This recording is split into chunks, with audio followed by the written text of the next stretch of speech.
ప్రపంచవ్యాప్తంగా ఉద్యోగాల కోతలు కొనసాగుతూనే ఉన్నాయి. ఆర్థిక మందగమనం కారణంగా డిమాండ్ తగ్గిపోయి టెక్ కంపెనీల్లో లే ఆఫ్స్ ఎక్కువయ్యాయి.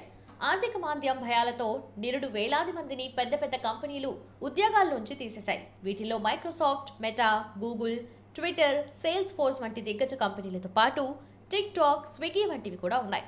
ఇప్పుడు కృత్రిమ మేధను అందిపుచ్చుకునేందుకు మళ్లీ లే ఆఫ్స్ మొదలుపెట్టాయి. తాజాగా మరో దిగ్గజ టెక్ కంపెనీ ఐబీఎం తమ సంస్థలో కొందరికి ఉద్వాసన పలికింది.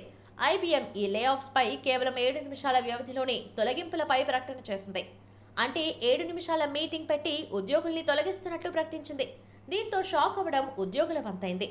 IBM chief communication officer Jonathan ఇటీవల సమావేశం నిర్వహించి కమ్యూనికేషన్, మార్కెటింగ్ విభాగాల్లో ఉద్యోగులకు లే ఆఫ్స్ విధిస్తున్నట్లు ప్రకటించారట. అయితే ఎంతమందిని తీసేస్తారన్న దానిపై స్పష్టత లేదు. అంతేకాదు, కొత్త నియామకాలు కూడా ఇకపై ఉండవని కంపెనీ ప్రకటించింది. రానున్న కొన్నేళ్లలో చాలా ఉద్యోగుల స్థానాల్లో ఆర్టిఫిషియల్ ఇంటెలిజెన్స్ ను భర్తీ చేయాలని నిర్ణయించినట్లు కంపెనీ సీఈఓ అరవింద్ కృష్ణ వెల్లడించారు.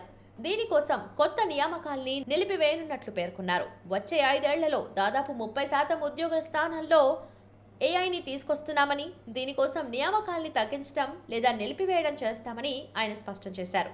ఇప్పటికే గతేడాది 3,900 మంది ఉద్యోగుల్ని తొలగించింది ఐబీఎం.